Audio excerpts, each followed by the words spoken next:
So let me introduce myself. I'm Gábor Ugrai. I'm hosting this webinar together with István Lengyel, who's sitting right next to me.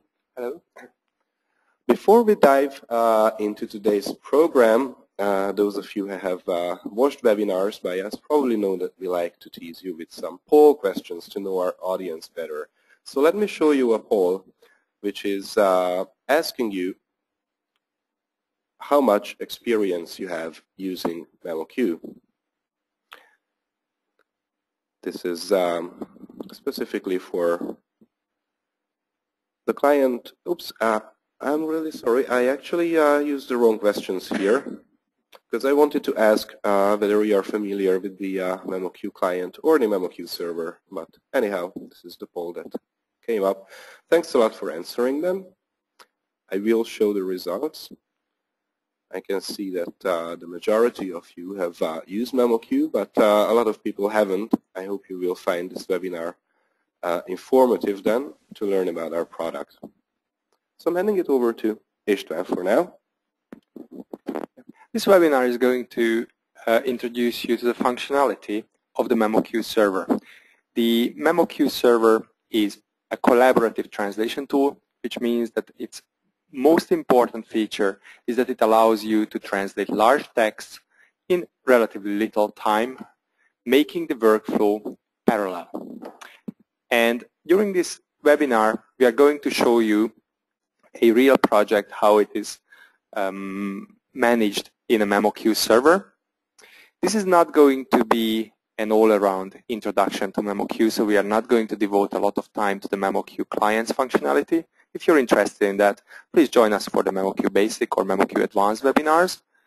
This is going to be mostly about the server. We are going to use server-based translation memories, online projects. We're going to use ActiveTM, which is a technology in a LiveDocs corpus, and all these things. You will learn about it very soon.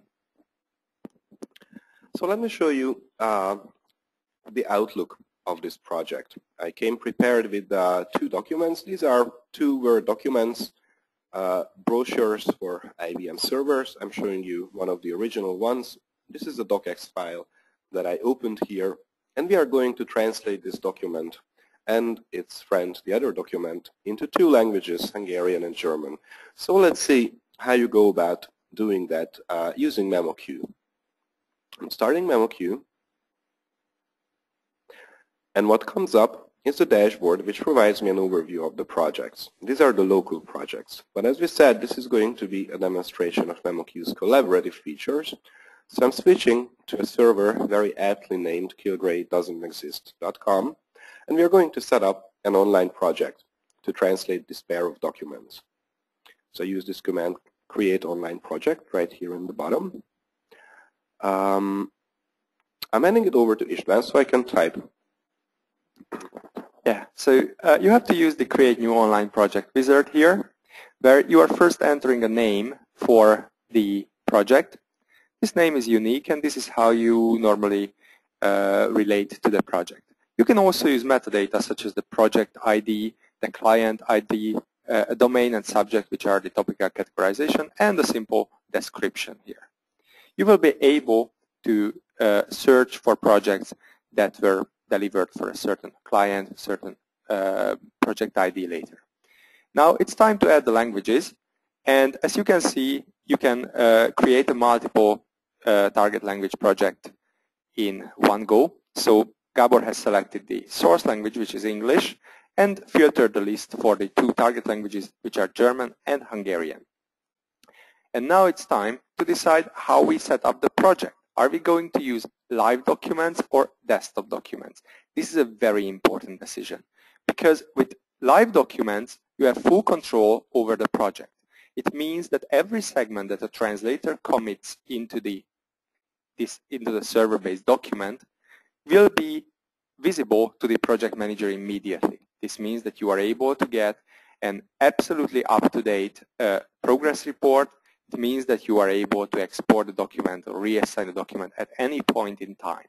However, it requires that all the translators work online all the time and they have access to the server all the time. In reality, life is not that nice to people, so the internet connection can be well, a bit shaky in certain regions of the world. It can also happen that certain translators prefer to work offline at times. If this is the case, then please use the desktop documents, because with desktop documents, you can allow your translators to create an offline copy of your online project and also create an offline copy of your translation memories, term bases, and all the other resources, and work on this offline copy and just synchronize whenever they close the project or whenever they feel like synchronizing or whenever you ask them to synchronize. Another feature that is important here is the communication. Here, you can set up a new forum, and everybody who appears in the project can communicate through the forum. This forum can be reused again in other projects as well, and this means that you can easily create some sort of a knowledge base. And when you involve new translators in, for example, a recurring project, then the project brief or the instructions for translation are available in the forum already. So now, given that we have selected the desktop documents, we have to set up some checkout options. Here, you can automatically enable the program to download offline copies of your server-based translation memories and term bases whenever the translator checks out the project. You can also enable them or disable the joining and splitting segments. If you need to deliver, let's say, in 17 languages, and you need to have a table of all the translations in the different languages, then you don't want to enable that. Otherwise, you may want to do that. And the skeleton and preview are required. The skeleton is required for the final export of the document back into the original format. So if it was a doc file, then of course you see the text, but there is all the information that you require to create another doc file, the target language doc file. And the preview files are there for the translators to see in context, in the layout, what they are actually translating. So this is back to me, Gabor, now. We are through the wizard for setting the project. This is just the framework of the project. So now we know what languages we are going to work with. We added some metadata. We have our checkout options. But we actually have to go on and prepare the documents, create an analysis, do some pre-translation. So the project appears as a new item in my list. I double-click this item to bring up the online project management interface. And this is where I can add documents, select the resources, read translation memories, live docs corpora, and term bases that I will use in the project. This is where I can assign human resources, so users, to the project. And we'll do all of this step by step right now. This management interface has now opened with the translations panel, so I'm just going to use Add Document to import the translation documents that I'll be working with. And these are the two docx files that I prepared on my desktop for this. So I just select both files, click OK to open. MemoQ now imports their content. And if I now press Apply, then the imported documents are uploaded and stored in the server. This is an overview. Take a look at the top right corner where you can select a specific target language to be dealing with. So now we are getting the overview for all target languages of the project. But I can go into either German or Hungarian and get some additional detail, which I will explain about it in a moment when I come back here. Now let's go on and assign some resources. First, the obvious thing is a translation memory. I did come prepared with a translation memory here as well. So for Hungarian, I'm just going to tick this existing one, which is called First Steps, English to Hungarian. When my translations go into German, I need to pick a different translation memory. I do not happen to have background material for German, so what I'm going to do is just create a new TM. The name is going to be First Steps, English, German. I can also add some metadata for the translation memory itself here, but I will just go with what MemoQ offered for now. So now I have a single translation memory for both of my target languages. Let me apply that. Let's go on, also select a term base for the project.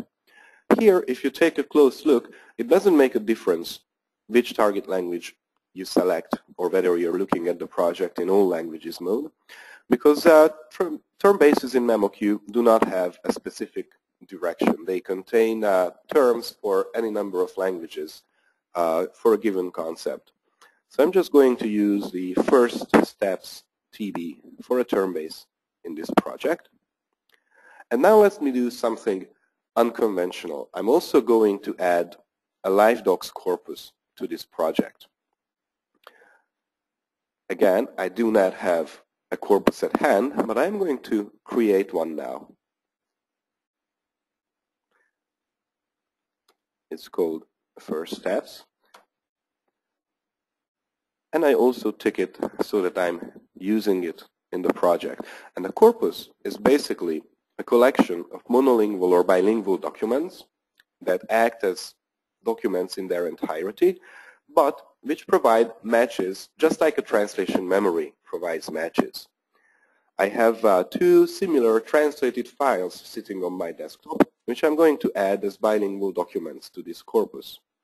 So to do that, I'm using import bilingual. And I'm selecting these two files here. I need to select tell MemoQ which target language these documents go into. And now if I click just open, MemoQ proceeds with the import and adds the two documents to my corpus. Now one thing that is really important to see here is that everything we are doing is online. So the corpus that I created now was created in the server that is called killgraydoesn'texist.com. The translation memory that I added to my project is an online translation memory. And the same is true for the term base that I added to the project. We often get the questions whether you are able to use multiple translation memories, multiple term bases, and so on and so forth. Yes, this is absolutely possible. In MemoQ, you can as many translation memories, term bases, and so on as you wish. And actually, whenever I say translation memories, term bases, LiveDocs, corpora, whatever, I refer to a resource. All these things in MemoQ are called a resource and are managed in an identical way. You could see that translation memories, the term bases, the LiveDocs, are all just selected from a list that is available. And this is a main concept in MemoQ. All the resources, and these are not the only resources, are managed the same way. And when you think about an online project, that means that you are creating a workspace for your translators, reviewers, whatever, where they can work and they can work with a project that was pre-configured by the project manager. So MemoQ places quite a lot of emphasis on the work of the project manager, and the translators can simply just download an online project and work on it. So they do what they have to do, translation and review. So let's go on with this particular project. And first of all, let's get an idea of how much content we are dealing with here in the first place. Well, the way to do that is to do an analysis. I could select one or more documents and use the statistics function right here in the list of documents, but I'm going to show you a different place, which is in the overview panel. The overview panel is, I would say, where some of the really interesting things are going on in MemoQ. And I'm going to the Reports tab. And the report that I want to get is an analysis. So I just click Calculate Now, and now MemoQ will perform an analysis against both the translation memories and the LiveDocs corpora that are included in my project. And here I have a couple of options, the most interesting of which is Calculate Homogeneity. I'm going to leave this on, and we will see some interesting things going on for German, where we do not have any translation memory or LiveDocs corpus background materials.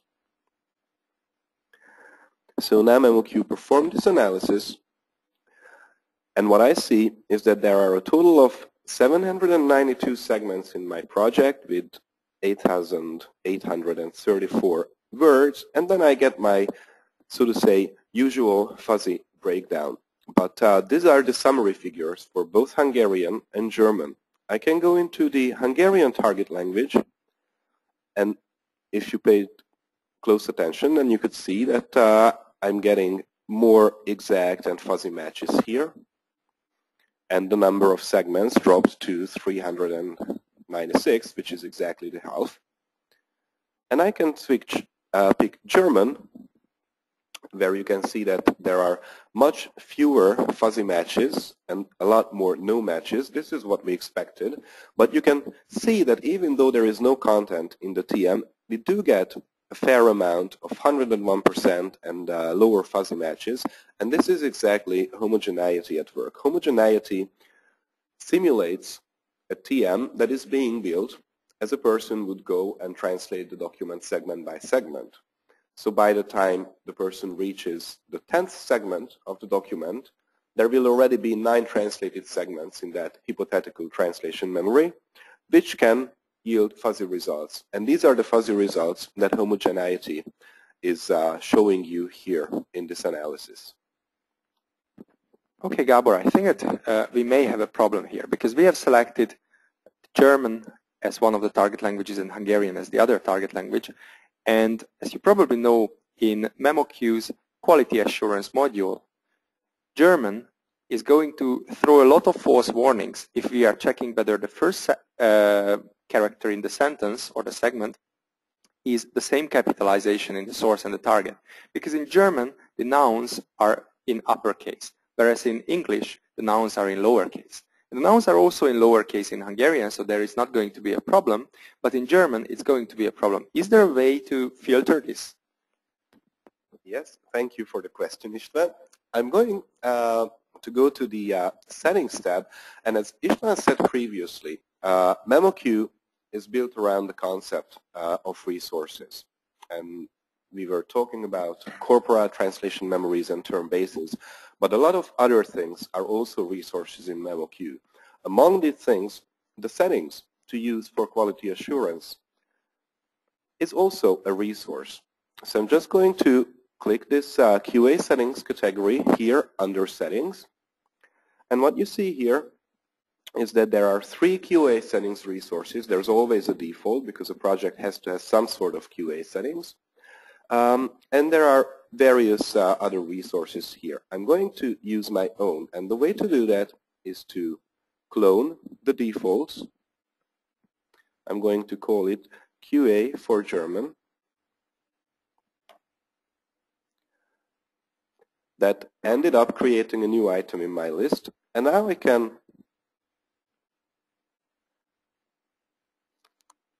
go to the resource console to actually look inside what is in this QA settings resource. So I will leave the project now for just a second. I will apply my changes, leave the project manager interface. Don't forget, we will be coming back here in a moment, and go to MemoQ's nerve center, which is the resource console, which gives access to all the resources, all the different kinds of resources, both on my local computer and on the server that I selected at the top. I'm picking QA settings, and here's the QA for German resource that I just created. Now, in order to go in there and see what this resource contains, I'm going to click Edit, and that effectively brings up this dialog with lots of options. This is, all of these options together constitute a QA settings resource. I think the setting that I want to change is here on this tab called Spaces, Capitals, and Characters. And the option that I want to disable is verify that initial capitalization is the same in source and target, because experience has taught us that this is a QA check that is likely to generate a lot of false warnings for German. All right. The point is, you don't need to do this all the time. You have your QA settings for German or for a particular kind of document, and you don't need to go in and take these options over and over again. They are stored, nicely wrapped up in this resource, and whatever projects you're going to work in the future, you can just take this same resource to use it there. Okay, so I'm going back to my project, which is Server First Steps. Obviously, if I go back to settings, I can verify that for German, QA for German is selected, and for Hungarian, I will just go with the defaults. I think the next step at this point is to pre-translate the documents to leverage all the content that is there in our translation memories and LiveDocs corpora. To do that, I'm just going to select a number of documents. I do need to go into a specific target language for this, and I click pre-translate. Again, this is something that will happen inside the server. I have a couple of options to choose from. Most important, I can pick the match threshold to be used, and I will just go with any match. So I want all fuzzy matches inserted. But if many times you as a project manager don't want to insert all the fuzzy matches during the pre-translation, but what you may want is that all those matches where the text is identical is inserted. If you want to do that, you can select exact match or exact match with context, but also I would like to draw your attention to good matches. By default, a good match is a match that is better than 95%. What is a 95% match? Well, we have a special bracket between 95 and 99% that enables you to see only those differences, but there are minor differences. So the text is the same, but there can be different numbers, different spaces, different formatting, or different punctuation marks. And this is a special bracket, and you may also want to use this as a very good match because MemoQ is trying to fix this during the pre-translation process. I have also seen a question here from Manuel that is, what is 101% in the statistics report? 101% is the context-enabled matching in MemoQ. And also when you do the pre-translation, you can select exact match with context. The context, by default, for example, in the case of a docx file, is a segment before and segment after. This is quite important because this way you are going to get always the right translations if you do an update to an existing project. But also when you are dealing with other file formats, such as Excel or XML, you can bind the context to some structural information rather than the segment before and segment after. That can also be crucial. So suppose that you have an XML file where the location of the string is identified in an attribute, and you would like to translate this string always identically when the attribute is also the same. In this case, you can bind the context to this attribute, and then the translation is always going to take into account the attribute and will give you a 101% match if the attribute is also the same, not just the text itself. Okay, thanks for this clear. Does LiveDocs provide for 101 matches too? Yes, it does indeed. It's giving you the 101% matches. I think that we will talk a bit more about LiveDocs later, but first let's get to assigning people maybe. Yeah. So the next step will be assigning people. Before that, I would just like to show you, give you a peek inside these documents, not the actual content, but now we perform pre-translation. So I want to see this. I want to get at least an idea of how many segments were affected by this pre-translation operation, and that you can get in reports. You can see that the analysis that I calculated a few minutes ago is stored here. So this is something that is now stored in the server. Obviously, an analysis is something you want to perform up front, because by the end of the project, you will have an exact match for every single segment. So an analysis is not giving you a lot of sensible information. But this one that we created at the beginning is now stored, which is not the case for other reports, such as progress, which is what I'm going to calculate now, which are always calculated on the spot. And this gives me a breakdown of the segments by status. So for the time being, I have a lot of not started segments. Obviously, that's the status of every row right after import, and the number of pre-translated segments. If I go in and take a look at the Hungarian view of the project, you can see that most of the pre-translated ones are actually in Hungarian, whereas in German, as you would expect, there are no pre-translated segments. All right. This progress summary will be useful later on when we want to track how the project is coming along. But now let's go to the Users tab and add a couple of users to this project. There is already a user there, admin, that is my current login. So obviously I'm the one that created the project. I figure as a project user. I'm going to add a couple of more users here. So I just click Add New User, which brings up this dialog where I can pick users. I have a number of users at hand here: TR, Translator A, T1, T2. These are all just dummy users that we have. So now they have all become part of the project. And now that I have all these users, I can go back to translations and assign the individual documents. So for German, let's make the translator here T1 and the translator here T2, and let's give them a deadline as well, which is going to be very short. It's going to be tomorrow.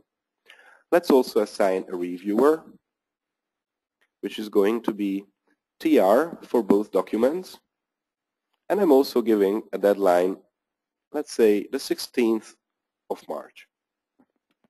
But one question that pops up very frequently is whether it is possible to assign multiple documents to the same people at the same time. Of course it is, otherwise it would be an enormous work. So if you click on the Assign button, you can select the translator for this role, the reviewer 1 and the reviewer 2.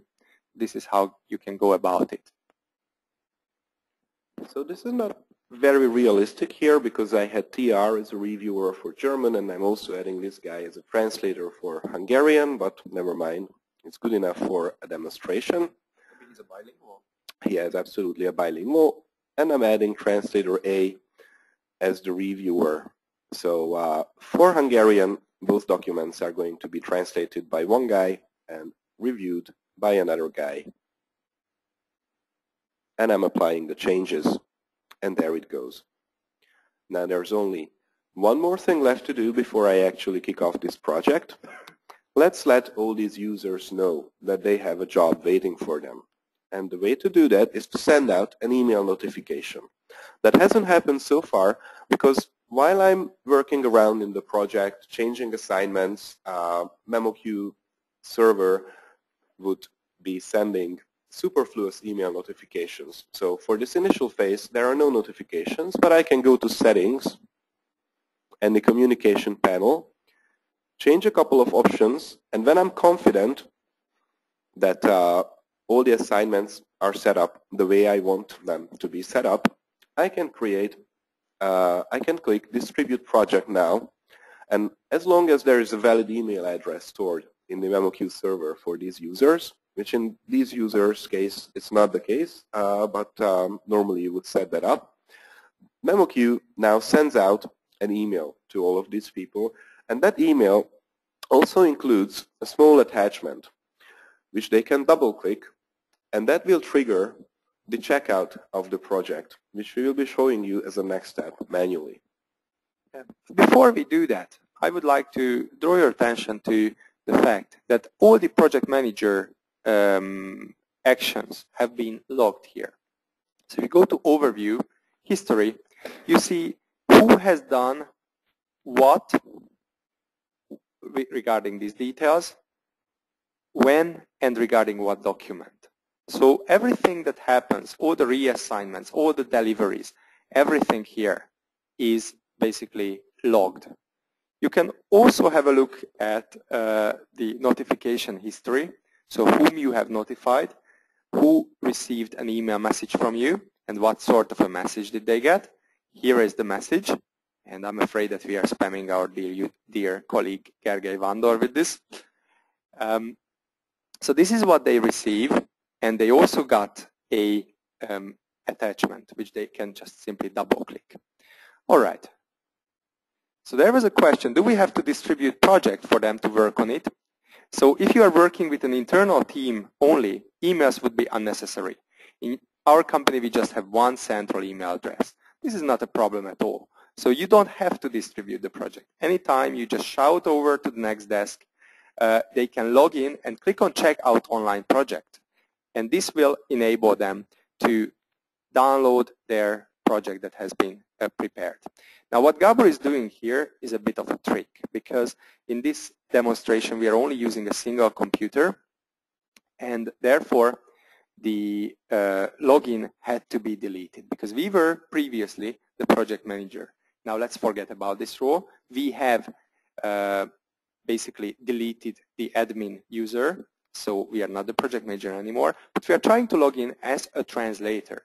We logged in as a translator to the server. You can see that the translator entered the server URL, and there are 3 projects assigned to the translator. So I, as a translator, log in and see all the projects that are assigned to me. I can just double-click on this project, and then it will be downloaded. On the other hand, if I receive the email message, double-clicking has an identical effect. I need to authenticate myself against the server, so enter username and password, but that's basically it. There is one more question that I would like to talk about, and that is the matter of licensing, because this is probably very important for the first step. So MemoQ works with so-called ELM or mobile licenses.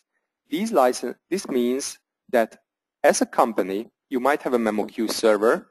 If you have a MemoQ server, you can have mobile licenses, a pool of mobile licenses. These licenses you can give away and take back at any time. This makes MemoQ very easy to use.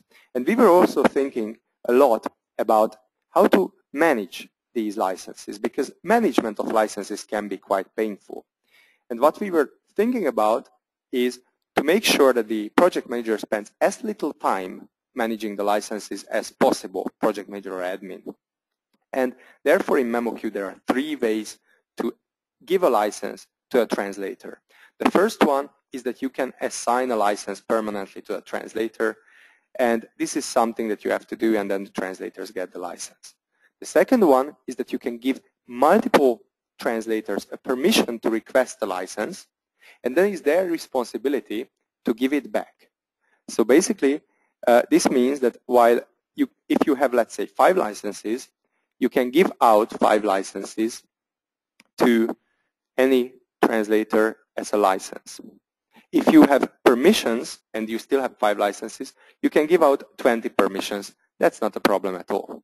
And there is a third option, which is assigning a license to a translator in the framework of a project.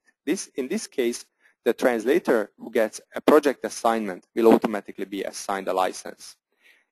With these 2 last options, the translator only has to return the license, basically, which is very, very easy. So, on the other hand, I would also like to add regarding the licensing that if your translator has a Translator Pro license, they don't need to ask for a license. Even if they ask for a license, it will not be assigned to them. So basically, the choice is there.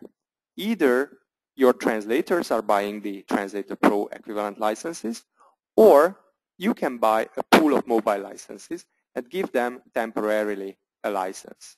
So this is it about the licensing. And let's now go back and look at the translator. I tried to demonstrate the actual options about licenses that István was talking about, but unfortunately on this test server we do not have any mobile licenses, so I was not able to do that. So after this excursion, let me go back to the checked out copy.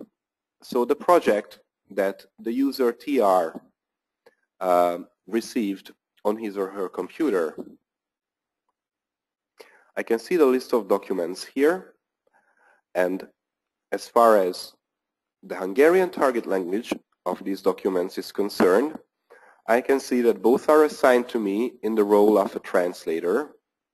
You can also take a look at this column at the right, which tells me that the translator is TR, that is me. There is no reviewer 1, and there's a reviewer 2, that is translator A for both documents. And there's a question about what's the difference between reviewer 1 and reviewer 2. Basically, we have these 2 roles to enable 2 kinds of workflows that are both very common out there. In one workflow, in one scenario, the reviewer has the final say, and that is when you would like to use reviewer 2. That means any segment that is confirmed by a reviewer 2 gets a double green check mark, which is the proofread status in MemoQ. And after that, the translator or reviewer 1 cannot make any changes to that segment. Whereas if you use a reviewer 1, those segments only get the single check mark and they can go back to the translator who can have the final say. Okay, so what I'm going to do now is I'm going to go into the first document. I will not spend a whole lot of time in this local project because we are focusing on project management here. You can see that some of the segments are already filled in through pre-translation. That's what we did from the project management interface. And for all the others, I'm just going to copy source to target. I will select every segment and just confirm them as if I had finished translating. As for the other document, I will go in there, confirm a few segments, but not all of them. And that's my work for today.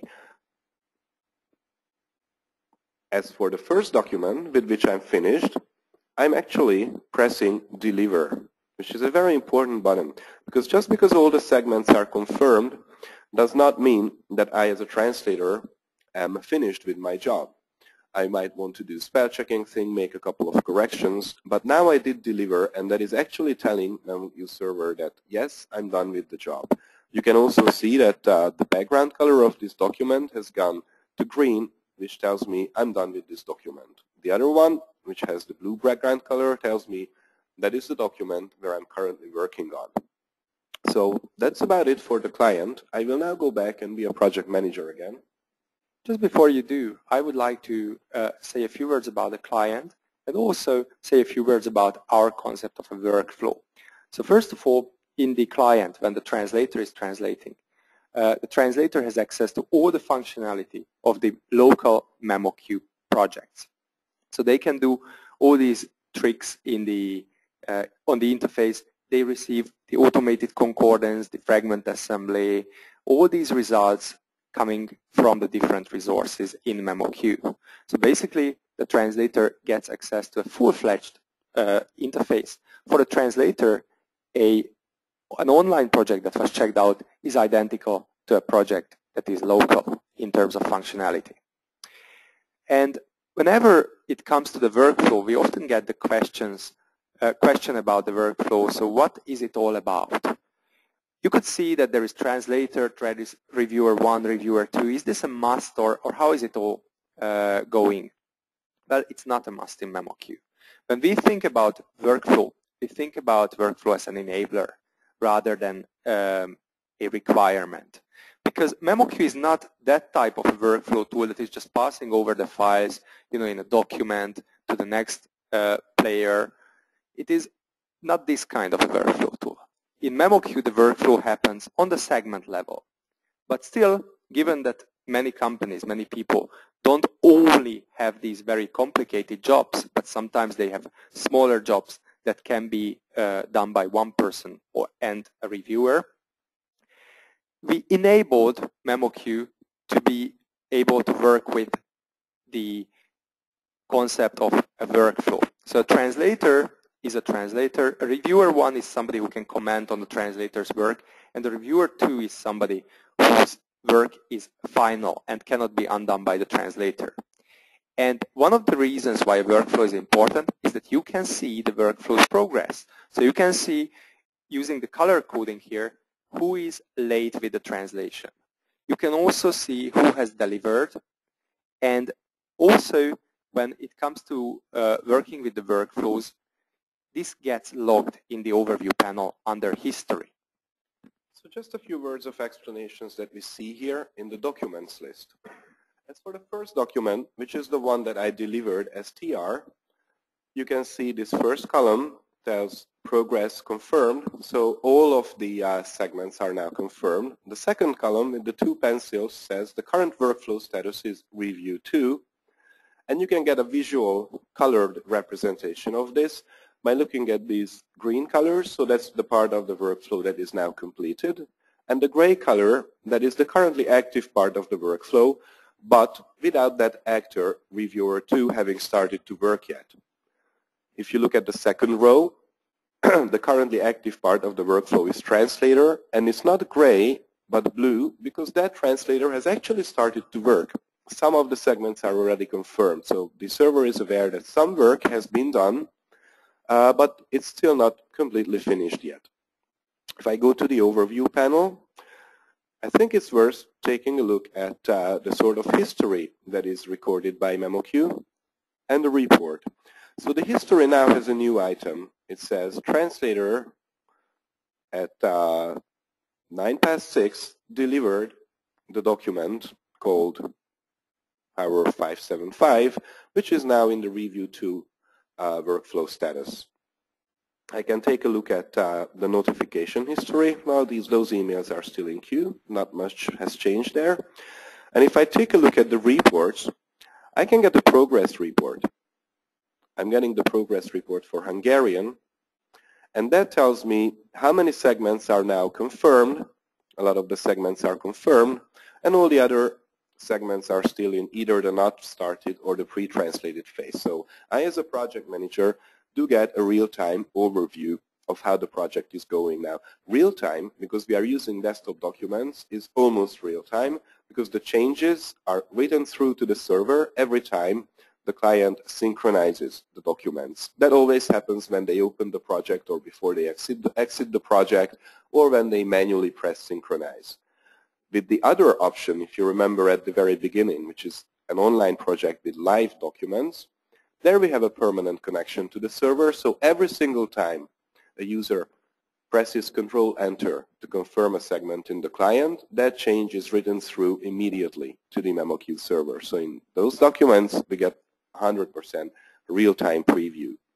Another interesting report to take a look at here is the post-translation analysis. I'm going to create that report and scroll down to see it. Would you like to say a few words about that? Okay, I will explain about the post-translation analysis. It is effectively very similar to the analysis that you see above. So you get a fuzzy breakdown here just as well as you get that in the analysis. But what happens here is every time this translator called TR confirmed the segment, MemoQ also memorized that it was him who confirmed the segment, so the user named TR, and that at that moment the pre-translation match rate, so the best pre-translation result that had been inserted into that segment was, say, 55%. And by virtue of that, a segment will end up in this bracket. Now this is very important when you have a large project with several users working on different parts of the content, and all of those users are using the same remote translation memory. They will be getting fuzzy and exact matches which were stored by other users. And imagine the scenario where there is a very fast worker that completes their job by early afternoon, getting very few results from the translation memory. Whereas another guy comes in and performs the job late at night, and by that time all the other participants have entered their translations into this translation memory, and this late worker guy just gets all the fuzzy and exact matches. What is a fair way to account for the work performed by each of these translators? Well, the fair way to do that is to record what was the actual best match at the time when each segment was confirmed. And that is exactly the kind of breakdown that post-translation analysis gives you. When you are a project manager, sometimes you also find that the translator that you assigned is not available. Something urgent happens, the translator cannot attend to the work, and therefore you may want to reassign the document to another translator. Now, if you're a project manager, you probably have the you probably know the problem of how much to pay to the translator 1 and the translator 2 if in the meantime you had to reassign things. The post-translation analysis also helps in this because it is telling you exactly how much the first translator has translated and what were the fuzzy matches that came in from the translation memory or the LibreOffice corpus. And then when it is reassigned to the second person, this counting starts for the second person. So basically for every person who has worked on the job, on the document or the project, you get one analysis table that you can use for payment. And why is it called a post-translation analysis? Because it is impossible to know beforehand who is going to start the work early, who is going to get more matches, who is going to get less matches. So the final word count, the final analysis appears at the end of the translation process rather than before the translation process. There's a good way of approximation because the post-translation analysis is usually between the absolute no match TM analysis, the TM analysis without homogeneity and the TM analysis with homogeneity. So somewhere in between the two. And therefore you may get a good idea of how much you are going to earn in the beginning if you do two analyses, one without the homogeneity and one with the homogeneity. On your bottom line, it affects you as an extra saving over the TMs. But on the other hand, this is also a fair way of paying translators. And we have seen more and more companies adopting this kind of a practice. So rather than doing the TM analysis in the beginning, or not only that, but also this one, they are using the post-translation analysis. We got a question here. What is fragments in the progress summary? So let me go back to the progress report, which is where you saw fragments. And this is a category that also shows up in post-translation analysis. That is a kind of hit that MemoQ can insert by replacing auto-translatable items, terminology, and translated fragments returned by our automatic concordance feature, which is it's an approximation of a very simple example-based machine translation. Normally, I would say fragments, depending on your language combination and the resources you are using, they can be of great help or they can be of little help. And we thought it worthwhile to just show this category here in the analysis as well. Fragments are of great value when you are translating, for example, a catalog. Because when you have things like, there is a number, there is a percentage sign, there is some sort of a code that needs to be copied to the target, and there is a term which can be simply replaced by the target equivalent. This is great because with fragment assembly, you can basically get this translated automatically from a term base and from some auto-translation rules. The auto-translation rules are actually the conversions of numbers, dates, and all sorts of conversions, because in MemoQ, you can use regular expressions to program auto-translatables. So I'm going to go back to the life cycle of this project, and let me show you how to more or less wrap up a project like this. Well, we have this document here. Even though it's not been reviewed, it's completely translated as far as every segment is confirmed. So how do I get the final translation out of my project? You can just use export dialog or stored path. I'm going to use export dialog, which brings up this save as dialog. I'm just going to save the translated document onto my desktop. Unfortunately, this is clearly the webinar effect, and some glitch prevents me from doing that. Actually, MemoQ gives me the reason why this is not possible, because some tags were not inserted by the translator. Remember, I didn't actually translate this document. I only went through and accepted fuzzy matches that were probably lacking a required tag. Now, this is something that the QA module highlights for me. So as I work in the document, the QA module would give me a warning for this.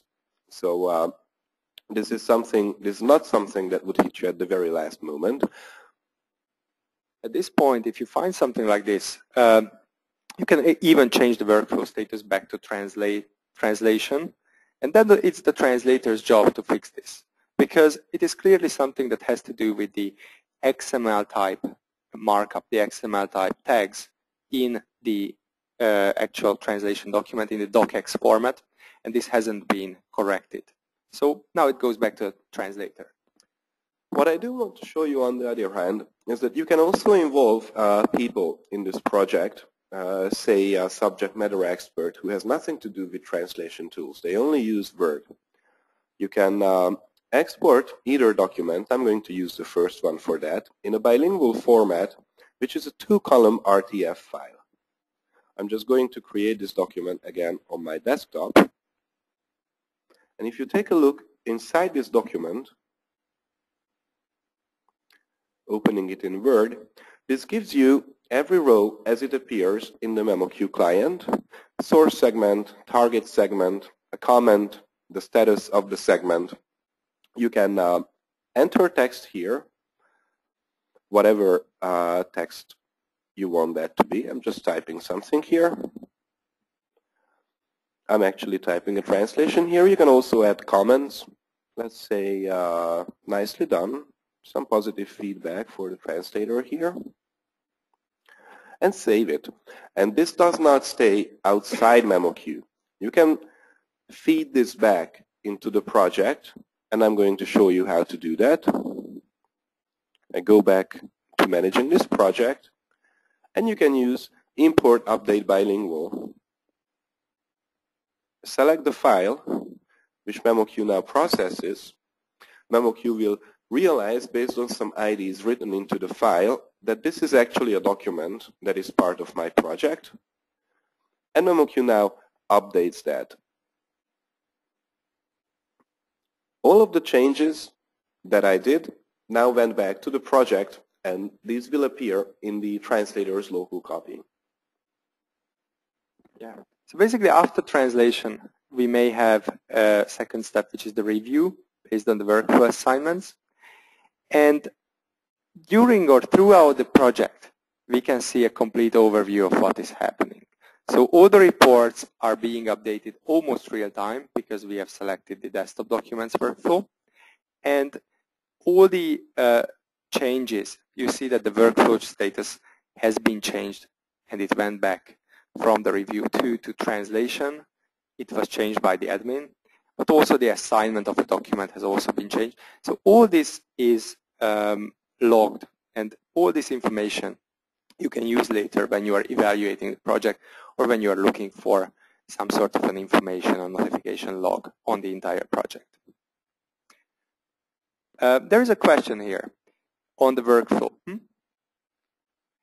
In our current workflow for internal projects, the translator makes the initial translation, then the reviewer corrects obvious errors, typos, and makes comments with suggested alternative translations or parts that don't seem right.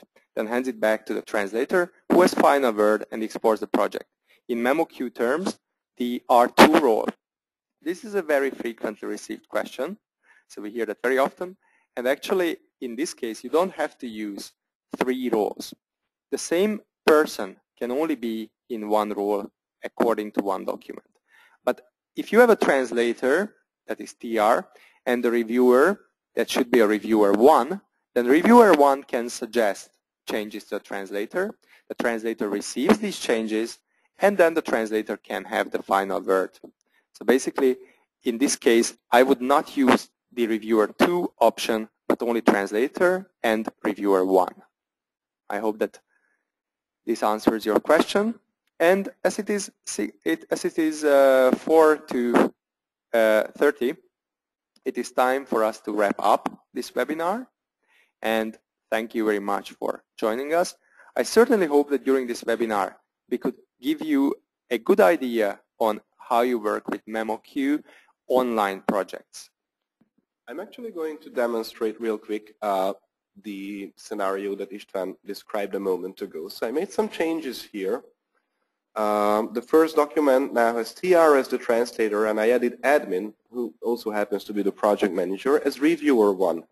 So let me show you what happens if admin also checks out a local copy of his own. I'm currently logged in as admin, so this is again the tricky part because we only have one computer to demonstrate, but you can imagine that this is now all happening on the computer of admin, which is probably a different PC from the one being used by TR. And right here, the first document is assigned to me in the review 1 role. I make whatever changes I want to make in the document, and in the deliver option, it's actually called deliver return. So I have 2 choices here. I can say the document is fine, I'm delivering it, and then it slides on to basically complete it because now there's no reviewer 2 to follow me. Or I can pick, I'm returning the document to the previous actor, which in this case is the translator, And now it goes back to the translator, who also receives an email of this if you set up email notifications that way. And now the translator will receive all the changes in his or her local copy, and she can finish and sign off the job. Well, we have answered most of the questions as we went, but I think that we are going to answer the remaining questions very soon. But before I do so, let me just announce two things.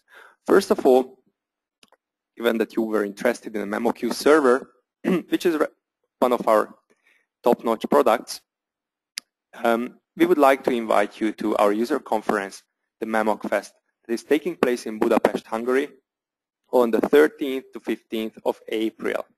The early bird registration closes in 2 days' time on the 16th, so it's still time for you to register, and we look forward to seeing you here. You are going to meet a lot of the entire team behind MemoQ, and you can also listen to presentations on how people have innovatively deployed the MemoQ server technologies. And you can also ask questions from the development team, or also voice your requests, and also talk to the Kilgrave management team. But I think that also from a technical perspective or a technology perspective, this is going to be a very interesting conference. The other thing that I would also like to announce is how we do server trials, because I see that there are quite a few of you here who haven't done a server trial, who don't have a licensed server yet. The way we go about this is that we have something that we call the pilot project. And if you have a project that you would like to process in MemoQ, we can give you a guarantee that you will be able to do that if you share it with us, of course. And we set up a server for you, and then agree on a kickoff meeting where we talk about the different possibilities of setting up your project and give you some good advice. This is very similar to this presentation here, but in this presentation, obviously, we were working with our own files. And with your files, it gets much more tangible, I guess. And then, during the actual pilot project, you have full access to our support, and we also have a couple of follow-up calls with you where you can express what wasn't easy in using the MemoQ server, and then we give you the advice to make it easier. Because there are a lot of things in MemoQ that are not trivial at first sight, and we are very used to the wow effect.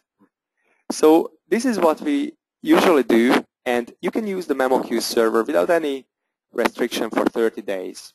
And after 30 days, we just ask you whether you are interested in licensing the MemoQ server. This whole package is free of charge. So if you are interested in that, just let us know. Send an email to sales@kilgrave.com, and one of our colleagues from sales is going to get in touch with you and arrange the entire evaluation process for you. So now, after these things, I think it's time to look into the actual questions. So, Gabor, would you like to take the floor?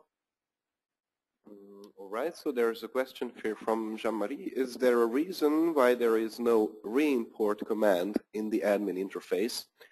I must say that there definitely was a time when we had a conscious reason for not adding it, but right now I cannot recall that reason anymore. So this is unfortunately the way it goes when a system becomes more and more complex. There was a reason behind that, but at the moment I cannot give you that. But if you're interested, I'm happy to look it up for you.